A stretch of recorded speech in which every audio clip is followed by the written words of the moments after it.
Good morning. আজি ITI এডমিশ্যনৰ ওপৰত ভিডিঅ' এটা বনাবলৈ লৈছোঁ। যিহেতু ITI অনলাইন আৰম্ভ হৈছে, যিসকলে ITI পঢ়িম বুলি ভাবিছে, 10th পাছ কৰিছে, 12th পাছ কৰিছে, নেক্সট ITI পঢ়িম বুলি ভাবিছে, ইমান আইডিয়া নাই বা NCVT, SCVT কি পঢ়িম অলপ কনফিউজন হৈছে, তেওঁলোকৰ বাবে ভিডিঅ'টো বনাইছোঁ। SCVT, NCVT হৈছে state council for vocational training আৰু NCVT হৈছে নেশ্যনেল। সেইটো এনেধৰণে বুজাব পাৰি, আপোনালোকে সেৱা আৰু CBSE লগত তুলনা কৰিব পাৰি। সেৱা যেনেকৈ ষ্টেটৰ হয়, অসমৰ হয়, CBSEটো চেণ্ট্ৰেলৰ হয়, তেনেদৰে NCVTটো চেণ্ট্ৰেল হয় আৰু সেৱাটো SCVTটো হৈছে ষ্টেটৰ অসমৰ হয়। State council for vocational training, এইটো national council for vocational training. NCVTটো আপুনি CBSE লগত তুলনা কৰক আৰু SCVTটো হৈছে সেৱা লগত যেনেকৈ টেনলৈকে পঢ়ে CBSE আৰু কিছুমানে সেৱাত পৰীক্ষা দিয়ে, চেণ্ট্ৰেল স্কুল, ষ্টেটৰ স্কুল, তেনেকুৱা ধৰণৰ।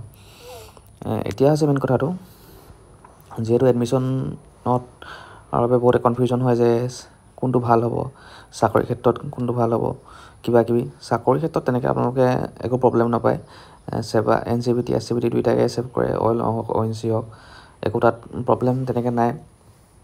কিন্তু এটা হয় কি, আপোনালোকৰ সেৱাটো অলপ লেট বুলি ধৰিব পাৰে আপোনালোকে, ইমান ডিজিটেলাইজ হোৱাগৈ নাই। এতিয়া হৈছে বাৰু নেক্সট ইয়েৰৰ পৰা অনলাইন পৰীক্ষা হৈছে, CBT হৈছে, কিন্তু মানে সিমানো ফাষ্ট হোৱাগৈ নাই।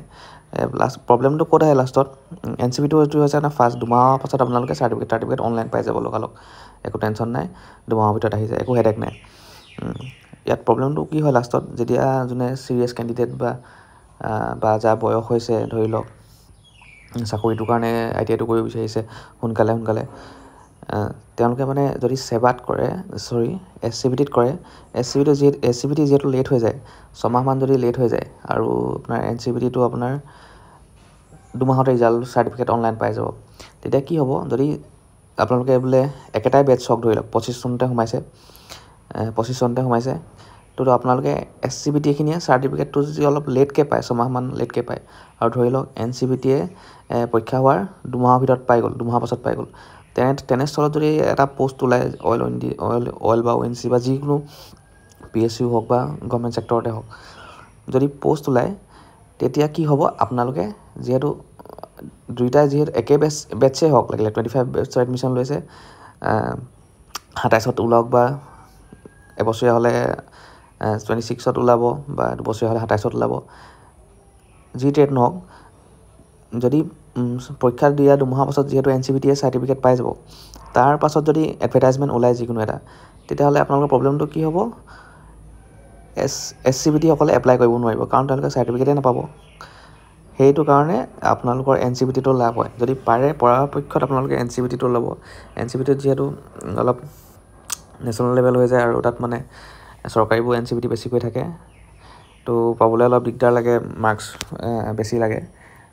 কিছুমানে যদি পায়, যোনসকলে পায় NCVTত পালে, কিন্তু NCVTতে যোৱাটো চেষ্টা কৰক, কাৰণ ৰিজাল্ট বা যিকোনো প্ৰচেছবোৰ খুব খৰতকীয়া, সোনকালে হ'ব। তেতিয়া আপোনালোকে যিকোনো পষ্ট ওলালে সোনকালে এপ্লাই কৰিব পাৰিব। যদি বাই চান্স পৰীক্ষা হোৱা 2 মাহৰ ভিতৰতে যিকোনো এটা এডভাৰটাইজমেণ্ট ওলাই গ'ল, এডভাৰটাইজমেণ্টটো বাৰে বাৰে ওলাই নাথাকে, তেতিয়া আপোনালোকৰ লাভ হ'ব। আৰু SCVTসকলে তেতিয়া তেনেকুৱা বহুত হৈছেও, এডভাৰটাইজমেণ্ট ওলাই যায়, একেটা বেটছৰ মানুহ SCVT হোৱাৰ কাৰণে চাৰ্টিফিকেট নহাৰ কাৰণে এপ্লাই কৰিব নোৱাৰে, আৰু এনেকৈ গোটেই জীৱনটোৱে হয়তো পিছ পৰি যোৱাটো নিচিনা হয়। চ' সেইকাৰণে কথাটো ক'লোঁ। তো SCVT আপোনালোকে প্ৰাইভেটত পাই যাওঁ। আৰু এটা কথা, প্ৰাইভেট আৰু চৰকাৰী বুলি তেনেকুৱা কোনো কথা নাই, অকল ভাল ITI এখন চাই এডমিশ্যন ল'লে হয়। প্ৰাইভেট ধৰি লওক, যেনেকৈ 10ত হাইস্কুল পঢ়োঁ আমি, চৰকাৰী থাকে, প্ৰাইভেট থাকে। প্ৰাইভেট এইটো নহয় যে স্কুলে চাৰ্টিফিকেট দিয়ে, সেইটো হৈছে বৰ্ডেই দিব, SCVT বৰ্ডে দিব, যেনেকৈ মেট্ৰিকৰ চাৰ্টিফিকেটখন স্কুলে নিদিয়ে, সেৱাই দিয়ে, বৰ্ডৰ পৰা আহে, তেনেধৰণৰ কথা। জাষ্ট তেনেকৈ অকল পঢ়োৱাখিনিয়ে পঢ়োৱা হয় ITI কলেজত বা ধৰি লওক হাইস্কুলত, নহয় জানো? অলপ শিক্ষাটোহে দিয়ে, ক্লাছ কৰাটোহে দিয়ে, পৰীক্ষা পতাৰ দায়িত্ব এইটো সেৱা বা CBSE বৰ্ডৰ দায়িত্ব থাকে। তেনেধৰণে ITI প্ৰাইভেট বা চৰকাৰী কথা নাই, পৰীক্ষাটো আপোনালোকৰ বৰ্ডেই পাতিব, SCVTয়ে পাতিব, চাৰ্টিফিকেটো একে SCVT আহিব, প্ৰাইভেট বা চৰকাৰী তেনেকুৱা কথা নাই। আৰু এডমিশ্যন ভাল চাই ITIত ল'লে হয়। আৰু ইমানখিনিয়ে। Thank U.